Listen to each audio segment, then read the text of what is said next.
নমস্কার বন্ধুরা, গল্পখানার আরও একটি নতুন ভৌতিক ও রোমাঞ্চকর গল্প নিয়ে আমরা আবারও হাজির হলাম। আজকের গল্প শরদিন্দু বন্দ্যোপাধ্যায়ের লেখা অশরীরী।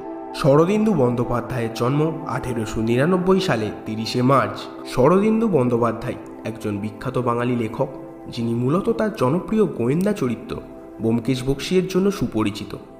এছাড়াও তিনি ঐতিহাসিক এবং ভৌতিক গল্প লিখেছেন।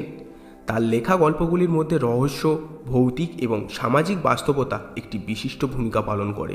তার উল্লেখযোগ্য ভৌতিক গল্পগুলোর মধ্যে জহুরির কাজ, তেলেনে পোতা অভিযান এবং ভূতবৃক্ষ খুবই জনপ্রিয়। আমাদের আজকের গল্পটি শরদিন্দু বন্দ্যোপাধ্যায়ের অভূতপূর্ব রচনা ভূতান্বেষী বরদা থেকে সংগ্রহ করা। শুরু করছি আজকের আমাদের বিশেষ নিবেদন, শরদিন্দু বন্দ্যোপাধ্যায়ের লেখা অশরীরী।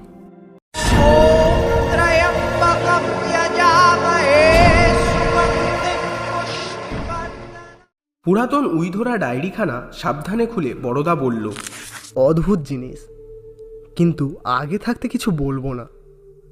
আমাদের আবদুল্লাহ কুঁজরাকে জানো তো? সাহেবদের কুঠি থেকে পুরানো বই কিলো দরে কিনে বিক্রি করতে আসে। তারই কাছে থেকে এটা কিনেছি। ঝাঁকাই করে এক গাদা বই নিয়ে এসেছিল। বইগুলো ঘাঁটতে ঘাঁটতে দেখি একটা বাংলায় লেখা ডায়েরি। নগদ 2 পয়সা খরচ করে তৎক্ষণাৎ কিনে ফেললাম। অমূল্য দৈবক্রমে আজ ক্লাবে আসেনি, তাই বাগবিতণ্ডায় বেশি সময় নষ্ট হলো না। বড়দা বলল, তবে পড়ি শোনো, বেশি নয়, শেষ কয়েকটা পাতা খালি পড়ে শোনাবো। আর যা আছে তা না শুনলেও কোনো ক্ষতি নেই। এ ডায়েরির কে লেখক তা পড়ে জানা যায় না, তবে তিনি যে কলকাতা হাইকোর্টের একজন অ্যাডভোকেট ছিলেন তাতে কোনো সন্দেহ নেই। ল্যাম্পটা জ্বালিয়ে দিয়ে বড়দা পড়তে আরম্ভ করল। 7ই ফেব্রুয়ারি। আজ মুঙ্গের এসে পৌঁছালাম। স্টেশন হতে পীরপাহাড় প্রায় মাইল 3 দূরে, শহরের বাইরে। মুঙ্গের শহর যতটুকু দেখলাম কেবল ধুলো আর পুরাতন সেকেলের বাড়ি। যাই হোক, আমাকে শহরের মধ্যে থাকতে হবে না, তাতেই রক্ষা। স্টেশন থেকে আসার পথে কেল্লার মধ্যে ঘুরে আসলাম। কেল্লাটা মন্দ নয়, পুরাতন মীর কাসিম আলমের কেল্লা। পুরোটাই গড়খাই দিয়ে ঘেরা।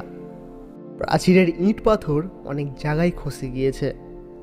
বড় বড় গাছ উঁচু প্রাচীরের ওপর জন্মে শুকনো গড়ের দিকে ঝুঁকে পড়েছে। একসময় এই গড়ের প্রাচীরের ওপর সজাগ প্রহরীরা পাহারা দিত। সময় মতো 2টো দরজা নাকারা বাজত। সন্ধ্যার সময় লোহার দরজা ঠক ঠক করে বন্ধ হয়ে যেত। ভাবলেও খারাপ লাগে না। পীর পাহাড়ের বাড়িটা অসাধারণ। এমন সুন্দর বাড়ি যার, সে এখানে চিরদিন থাকে না কেন, সেটাই ভাবার বিষয়। যাই হোক, পাহাড়ের ওপর এই নির্জন বিশাল বাড়িতে একা 1 মাস থাকতে পারবো, এটা ভেবেই বেশ আনন্দ লাগছে। বন্ধুটি কলকাতায় থাকুক, আমি এই সুযোগেই তার বাড়িটা উপভোগ করি। কলকাতা হাইকোর্টে প্রায় 1.5 মাস ধরে বড় এক মামলা সামলানোর পর সত্যি এমন একটা বিশ্রাম আমার দরকার ছিল। আর বিশ্রামের জন্য এমন শান্ত জায়গা খুঁজে পাওয়া বেশ কঠিন ব্যাপার। আমার শরীর এত ভেঙে পড়েছে শুধুমাত্র বেশি কাজের জন্য নয়, মানুষের সঙ্গে সবসময় লড়াই করার জন্যেও। যে মিথ্যা বলতে দৃঢ় প্রতিজ্ঞ হয়ে আসে, তার কাছ থেকে সত্যি কথা বের করা, আর যে বেচারক কিছুই বুঝতে চায় না তাকে বোঝানোর চেষ্টা করা, এগুলো কতটা ক্লান্তিকর সেটা যিনি এই পেশায় আছেন তিনিই ভালো জানেন। এখন তো মানুষ দেখলেই ভয় লাগে, কেউ কথা বলতে এলে পালাতে ইচ্ছে করে। তাই একেবারে একা চলে এসেছি।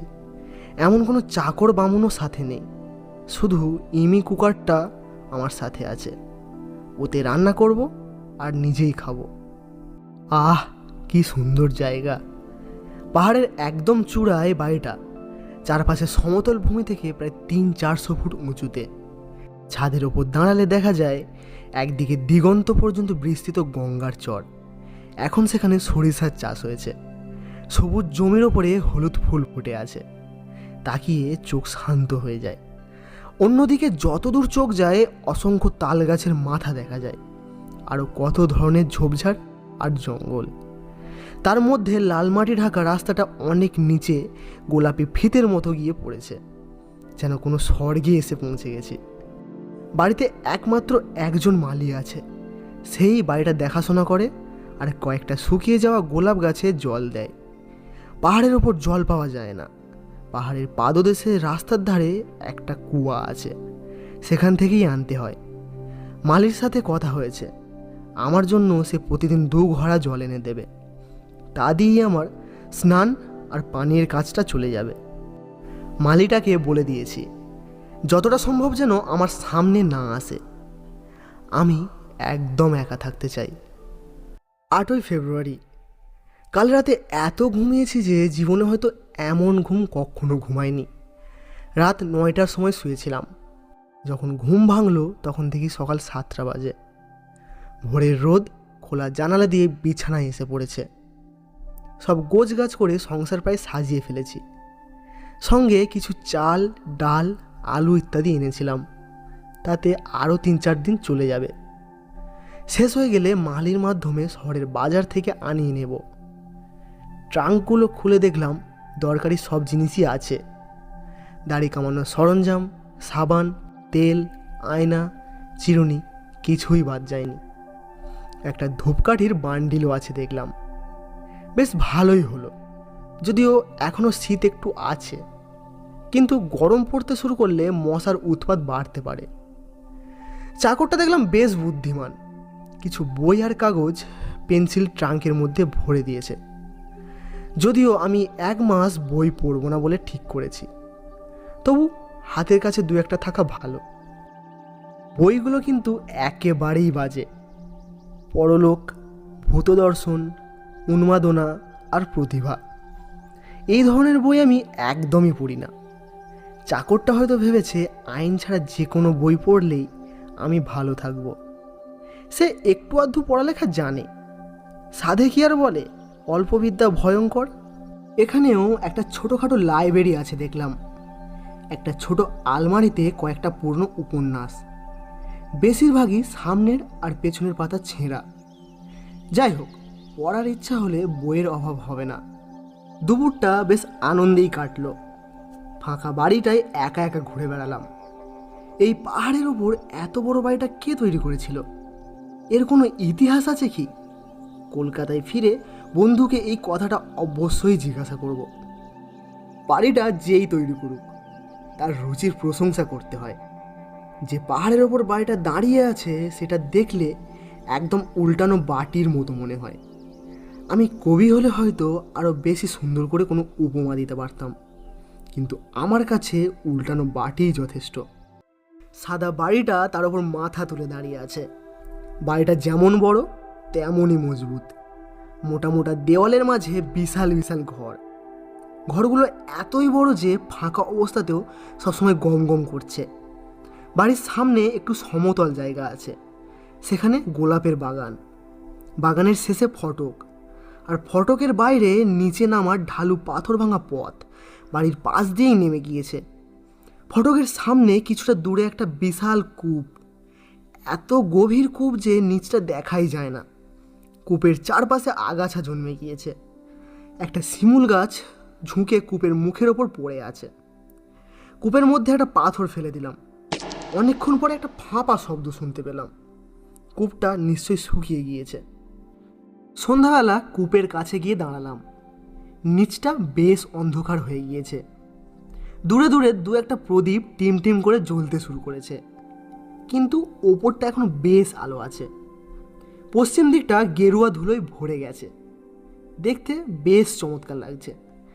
এই বাড়িতে আজ আমার 2 দিন কেটে গেল। হঠাৎ কাঁধের ওপর একটা স্পর্শ অনুভব করলাম।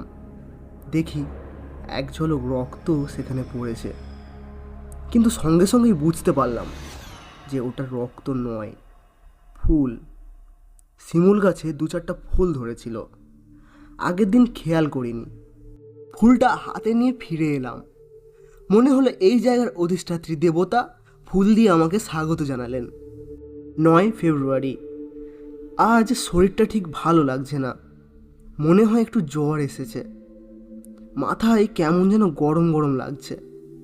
মোকদ্দমা নিয়ে যে মানসিক চাপ নিয়েছিলাম তার প্রভাব এখনও শরীরে আছে। কোনো কারণ ছাড়াই স্নায়ু উত্তেজিত হয়ে উঠেছে। আজ উপবাস করলাম। আশা করছি কাল শরীর ঝরঝরে লাগবে। 10ই ফেব্রুয়ারি। প্রাচীন গ্রিসে বিশ্বাস ছিল প্রতিটি গাছ, লতা, নদী, পাহাড়ের একজন অধিষ্ঠাত্রী দেবতা থাকে। আধুনিক বিজ্ঞানের যুগে কথাটা হাস্যকর লাগলেও এই কল্পনা করাটা খারাপ নয়। সাঁওতালদের মধ্যেও নাকি এমন বিশ্বাস আছে শুনেছি। যারা বনে জঙ্গলে থাকে তাদের জন্য এই ধরনের বিশ্বাস হয়তো স্বাভাবিক। মানুষ যেখানেই থাকুক, দেবতা সৃষ্টি না করে থাকতে পারে না। আমরা সভ্য হয়ে ইট পাথরের মন্দিরে দেবতা প্রতিষ্ঠা করেছি, আর যারা বনের মানুষ তারা গাছপালা, নদী নালায় দেবতা আরোপ করে সন্তুষ্ট থাকে। যেখানে আত্মবিশ্বাসের অভাব সেখানেই দেবতার জন্ম। সহজ অবস্থায় মানুষ ভূত, প্রেত বা দেবতা বিশ্বাস করতে পারে না। এসব বিশ্বাস করতে হলে মাথায় একটু গোলমাল থাকা দরকার। তবে যাই হোক, উপদেবতার কল্পনা করাটা বেশ মজার। আমার ওই শিমুল গাছটার যদি কোনো দেবতা থাকতো, তাকে দেখতে কেমন হতো? কিংবা এত দূর ভাবার দরকার নেই, এই পাহাড়টারও তো একটা দেবতা থাকা উচিত। তিনিই বা কেমন দেখতে শুনতে? যদি হঠাৎ একদিন আমাকে দেখা দেন, কেমন হবে জিনিসটা? 11ই ফেব্রুয়ারি। দিনের বেলা পাহাড়ের ওপর এদিক ওদিক ঘুরে আর রান্না বান্না করে সময় বেশ কাটে আমার। কিন্তু সন্ধ্যার পর থেকে ঘুমোতে যাওয়ার আগে 3-4 ঘন্টা যেন কিছুতেই কাটতে চায় না। এখন কৃষ্ণপক্ষ শেষ হয়ে আসছে। সূর্যাস্তের পর চারপাশ একেবারেই অন্ধকার হয়ে যায়। তখন পৃথিবীর সব দৃশ্য লেপে মুছে যায়। শুধু আকাশের তারাগুলো যেন খুব কাছে এসে তাকিয়ে থাকে। আমি ইমি কুকারে রান্না চাপিয়ে দিয়ে লণ্ঠন জ্বালিয়ে নিজের ঘরে নীরবে বসে থাকি। লণ্ঠনের মৃদু আলোয় পুরো ঘর আলোকিত হয় না, কোনায় কোনায় অন্ধকার থেকেই যায়। এই বিশাল বাড়িতে আমি একদমই একা। 12ই ফেব্রুয়ারি। আজ মনটা খুব অকারণেই অস্থির হয়ে আছে। সন্ধ্যার পর থেকেই মনে হচ্ছে কেউ যেন আমার দিকে তাকিয়ে আছে। বারবার ঘাড় পেছনে ফিরিয়ে দেখছি, অথচ বাড়িতে আমি ছাড়া আর কেউই নেই। স্নায়বিক উত্তেজনা, সেটা নিশ্চিত, কিন্তু খুব অস্থির লাগছে। যদি নার্ভের কোনো ওষুধ থাকতো তাহলে বেশ ভালোই হতো। 13ই ফেব্রুয়ারি। কাল রাতে একটা অদ্ভুত ঘটনা আমার সাথে ঘটে গেছে। আমার স্নায়ু এখনো পর্যন্ত শান্ত হয়নি। অথবা না, আমি এসব বিশ্বাস করি না। ঘুমিয়ে পড়েছিলাম, অনেক রাতে ঘুম ভেঙে গেল। কে যেন আমার পুরো শরীরে খুব হালকা স্পর্শে হাত বুলিয়ে দিচ্ছে। কি অপূর্ব সেই স্পর্শ, সেটা বলে বোঝাতে পারবো না। মুখ থেকে পায়ের পাতা পর্যন্ত হাত বুলিয়ে আবার ফিরে আসছে। ঘরটা পুরোই অন্ধকার ছিল।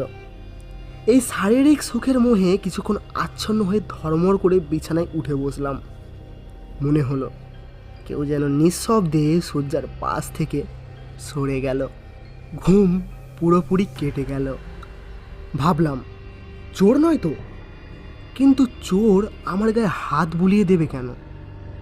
আর ওপর আমি তো দরজা বন্ধ করে শুয়েছি। জোরে জোরে ডাকলাম, কে কে? কোনো সাড়া নেই। গা ছমছম করতে লাগলো আমার। বালিশের পাশেই দেশলাই ছিল, সেটা নিয়ে আলো জ্বালালাম। ঘরে কেউ নেই, দরজাও আগের মতোই বন্ধ। ভাবলাম নিশ্চয়ই স্বপ্ন দেখেছি। এমন অনেক সময় হয়, ঘুম ভেঙেছে বলে মনে হলেও আসলে ঘুম ভাঙে না। নিদ্রা আর জাগরণের মাঝামাঝি এক অদ্ভুত অর্ধচেতন অবস্থায় মন থাকে। দরজাটা খুলে বাইরে এলাম। খোলা বারান্দায় এসে দেখলাম আকাশে অসংখ্য তারা জ্বলজ্বল করছে। ঘরের ভেতরের বন্ধ বাতাস থেকে বেরিয়ে এসে আমার বেশ আরাম লাগলো। একটা ঠান্ডা হাওয়া বাড়ির চারপাশ দিয়ে যেন নিঃশ্বাস ফেলে বেড়াচ্ছে। কিছুক্ষণ এদিক ওদিক হাঁটার পর শরীরটা একটু ঠান্ডা ঠান্ডা লাগতে শুরু করলো। আবার ঘরে ফিরে দরজা বন্ধ করে শুয়ে পড়লাম। আলোটা নেভালাম না, কমিয়ে দিয়ে মাথার কাছে রেখে দিলাম। এটা কি সত্যিই স্বপ্ন ছিল? সেই রাতটা আর আমার ভালো করে ঘুম হলো না। 14ই ফেব্রুয়ারি। গত রাতে আর কোনো স্বপ্ন দেখিনি। কিছুটা আশা, কিছুটা ভয় নিয়ে ঘুমোতে গিয়েছিলাম। ভেবেছিলাম হয়তো আজ আবারও স্বপ্ন দেখব, কিন্তু না, আজ আর কিছুই হয়নি। আজকে শরীরটা বেশ ভালোই লাগছে। চাল, ডাল, কেরোসিন তেল সবই ফুরিয়ে গিয়েছিল। মালিকে দিয়ে বাজার থেকে আনিয়েছি। মালিটা জাতিতে গোয়ালা হলেও বেশ বুদ্ধিমান লোক। তাকে আমার সামনে আসতে নিষেধ করেছিলাম। সেই থেকে খুব প্রয়োজন না হলে আমার কাছে আসে না। কখন যে জল দিয়ে যায় আমি টেরও পাই না। আমি এখানে আসার পর থেকে পাহাড় থেকে নিচে নামিনি, তাই কদিন মানুষের সঙ্গে তেমন কোনো সাক্ষাৎ হয়নি। নিচে রাস্তা দিয়ে মানুষ চলাচল করতে দেখেছি বটে, কিন্তু এত দূর থেকে তাদের মুখ দেখতে পাইনি। আজ বাড়িতে চিঠি লিখেছি আমি ভালোই আছি, তবে তাদের চিঠিপত্র দিতে বারণ করেছি। আমার এই একাকী থাকার মাধুর্য চিঠিপত্রের মাধ্যমে নষ্ট হোক, তা আমি কখনোই চাই না। বাইরের পৃথিবীতে কি ঘটছে তা জানারও কোনো ইচ্ছে নেই। 15ই ফেব্রুয়ারি। আজ আবার মনটা অস্থির লাগছে। কি যেন হয়েছে, কিন্তু ঠিক বুঝতে পারছি না। শরীর তো বেশ ভালোই আছে, তাহলে এমন কেন লাগছে? কাল ভাবছি শহরটা একবার দেখে আসব। শুনেছি নবাবী আমলের অনেক দ্রষ্টব্য স্থান আছে এখানে। কাছেই নাকি সীতাকুণ্ড নামের গরম জলের একটা প্রসবন আছে। বন্ধু বলেছিলেন সেটা অবশ্যই দেখা উচিত, সুতরাং সেটাও দেখে আসতেই হবে। 16ই ফেব্রুয়ারি। গত রাতেও একই ঘটনা ঘটে গেছে। এটা স্বপ্ন নয়, না, এটা স্বপ্ন হতেই পারে না। পরিষ্কার বুঝতে পারলাম কেউ আমার পাশে বসে খুব নরম হাতে ধীরে ধীরে আমার গায়ে হাত বুলিয়ে দিচ্ছে। অনেকক্ষণ চোখ বন্ধ করে নিস্তব্ধ হয়ে শুয়ে রইলাম। বালিশের তলায় ঘড়ির টিক টিক শব্দ শুনতে পেলাম। তাই এটা ঘুমের ঘোরে স্বপ্ন হতেই পারে না। অদৃশ্য হাতটা কতবার আমার সারা শরীরে বুলিয়ে দিল তা বলতে পারবো না। একবার হাত যখন আমার বুকে এলো, আমি সেটাকে ধরতে গেলাম। মনে হলো আমার মুঠির ভেতর দিয়ে হাতটা গলে মিলিয়ে গেল। হাতটাও বুলোনো বন্ধ হয়ে এলো। অনুভব করলাম সে এখনও আমার শয্যার পাশে দাঁড়িয়ে আছে, যায়নি। আমি চোখ খোলা রেখে শুয়ে রইলাম, সেও দাঁড়িয়ে রইল। ঘর পুরোই অন্ধকার, কিছুই দেখতে পাচ্ছি না। চোখ খোলা বা বন্ধ রাখা যেন একই ব্যাপার। মন দিয়ে শুনতে চেষ্টা করলাম কোনো শব্দ হয় কি না। দরজায় ঘুণ ধরেছে, তারই আওয়াজ শুনতে পাচ্ছি, আর দ্বিতীয় কোনো শব্দই নেই। অতীন্দ্রিয় অনুভূতিতে বুঝলাম সে আস্তে আস্তে চলে গেল। আজ আর সে আসবে না।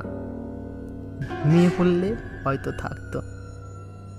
যখনই আমি ঘুমাই তখন কি সে আমার শরীরের ওপর পাহারা দেয়?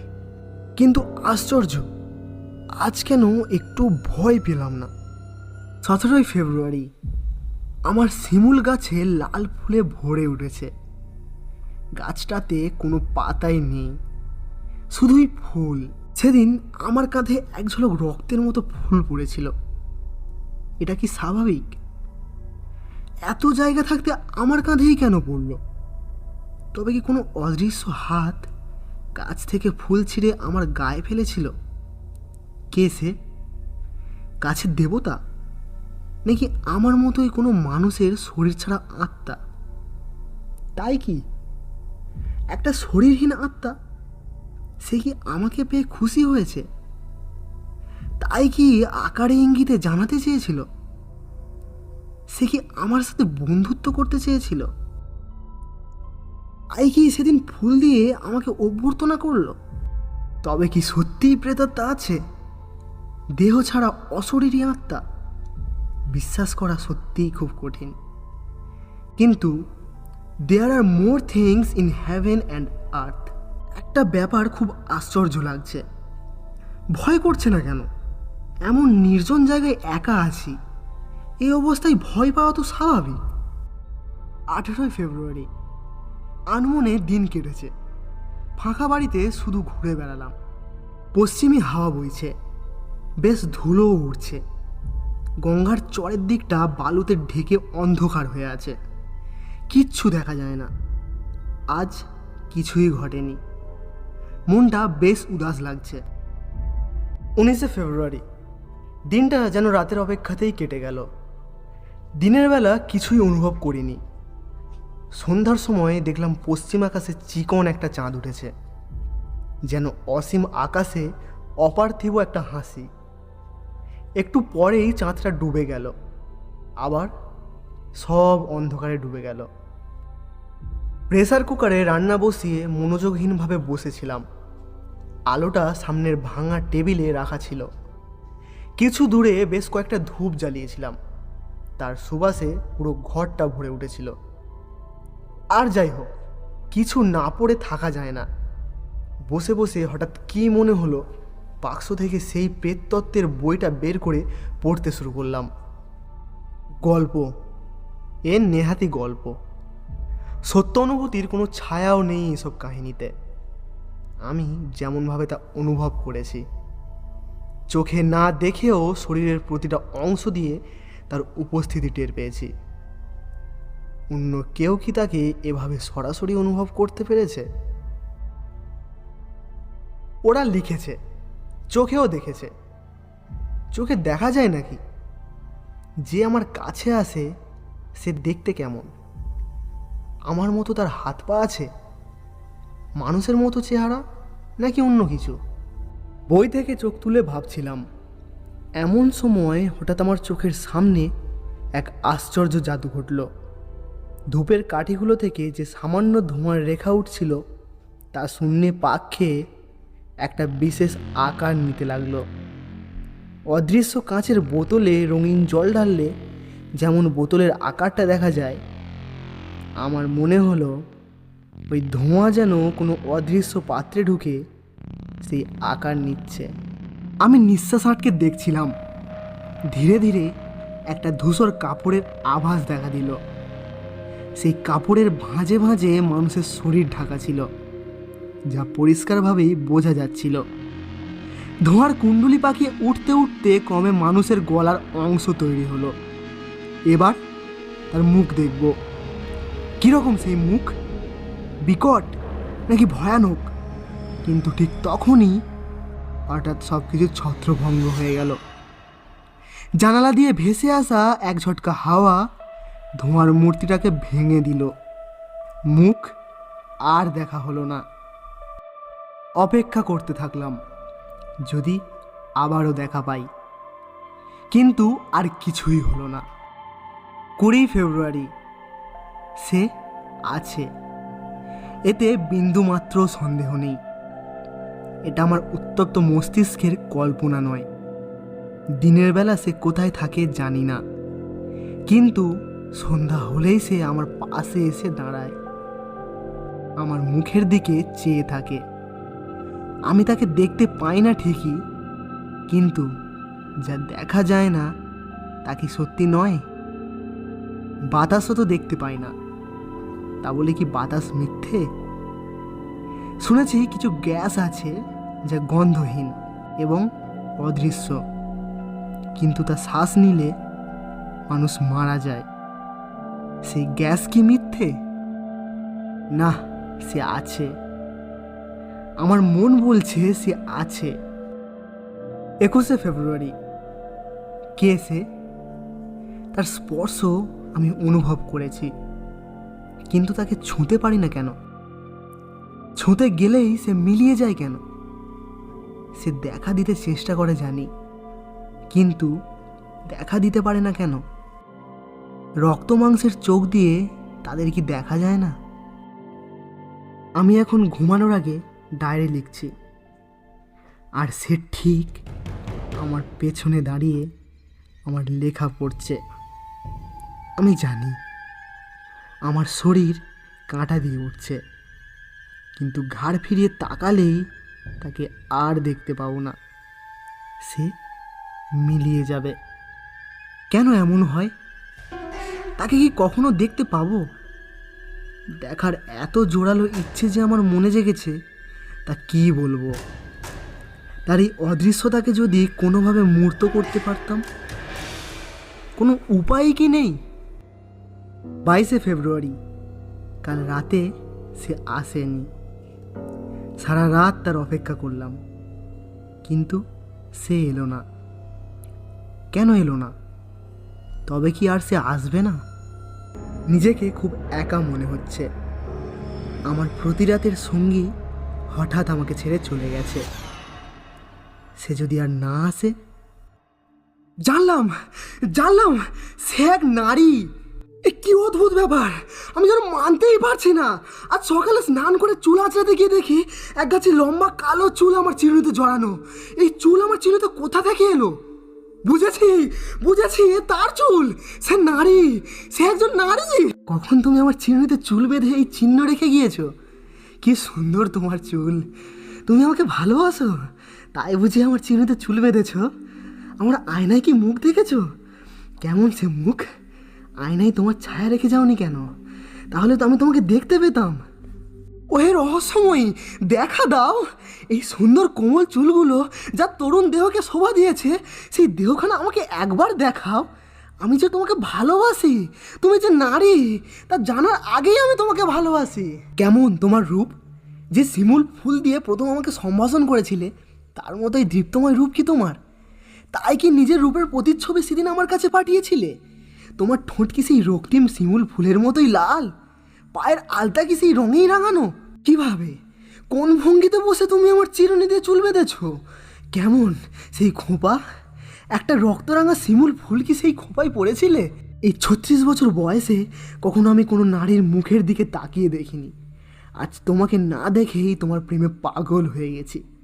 ওহে অশনিনী, একবার রূপ ধরে আমার সামনে এসে দাঁড়াও। 24শে ফেব্রুয়ারি, তার প্রেমের মায়ায় আমি পুরোপুরি ডুবে আছি। খাওয়া, ঘুম, এসবের কি দরকার আমার? মনে হচ্ছে এই অদ্ভুত ভালোবাসা আমাকে পুরোপুরি শেষ করে দিচ্ছে। আমার শরীরের হাড় মাংস সব কিছু ক্ষয়ে যাচ্ছে, যেন আমি তার প্রেমে পুরোপুরি মিশে যাচ্ছি। এই না হলে ভালোবাসা কাকে বলে? 25শে ফেব্রুয়ারি, আজ সকালে হঠাৎ মালিটার সঙ্গে দেখা হয়ে গেল। তাকে গালাগাল দিয়ে বিদায় করে দিলাম। মানুষের মুখ আর দেখতে ইচ্ছা করছে না। সারাদিন কিছু খাইনি, খেতে ইচ্ছেও করে না, খিদেও নেই। আর রান্নার ঝামেলা, বাধ্য হয়ে রান্না করতে বসা অসহ্য লাগে। গরম পড়তে শুরু করেছে, মাথার ভেতরটা যেন ফাঁকা ফাঁকা লাগছে। গত রাতে একটুও ঘুম হয়নি। রাতের পর থেকে ভোর পর্যন্ত খোলা আকাশের নিচে হাঁটাহাঁটি করেছি। মনে হয়েছে সেও আমার সাথে হাঁটছিল। তাকে বারবার জিজ্ঞাসা করেছি, কি করলে আমি তোমাকে দেখতে পাবো? কিন্তু কোনো উত্তর সে দেয়নি, কিংবা হয়তো দিয়েছে, আমার কান পর্যন্ত পৌঁছায়নি। ভোর হতেই সে চলে গেল। মনে হলো ওই লাল শিমুল গাছটার দিকে অদৃশ্য হয়ে গেল। আমার চোখে তাকে দেখা কি সম্ভব নয়? 26শে ফেব্রুয়ারি, না, তাকে রক্ত মাংসের শরীরে পাবো না। সে অন্য কোনো জগতে বাস করে। এই পৃথিবীতে আমি তাকে ধরতে পারবো না। আমার এই দেহটাই আমাদের মধ্যে বাঁধা হয়ে দাঁড়িয়েছে। 27শে ফেব্রুয়ারি, খাওয়া নেই, ঘুমও নেই, মাথার ভেতর আগুন জ্বলছে। আয়নায় নিজের মুখটা দেখলাম। এটা কি সত্যিই আমি, নাকি অন্য কেউ? আমি তাকে চাই, যেভাবেই হোক চাই। যদি এই দেহে না পাই তবে 28শে ফেব্রুয়ারি, হ্যাঁ, এটাই ভালো, আর পারছি না। শিমুল গাছের যে ডালটা কুয়ার মুখের ওপর ঝুঁকে আছে, সেখানে একটা দড়ি বেঁধেছি। আজ সন্ধ্যায় যখন সে আসবে, সখী আর দেরি নেই। আজ ফাগুনের সন্ধ্যায় যখন চাঁদ উঠবে, তুমি কবরী বাঁধা অবস্থায় তৈরি থাকো, তোমার লাল ফুলের থালা সাজিয়ে রাখো। আমি আসবো, তোমাকে চোখ ভরে দেখব। আজ আমাদের পূর্ণ মিলনের রাত। এখানেই লেখা শেষ। গল্পের সূত্রধার আমি কুশল, গল্প পাঠে দীপু, গল্পের রূপকার দেবরাজ। শেষ হলো আমাদের আজকের অভূতপূর্ব গল্প কাহিনী শরদিন্দু বন্দ্যোপাধ্যায়ের অশরীরী।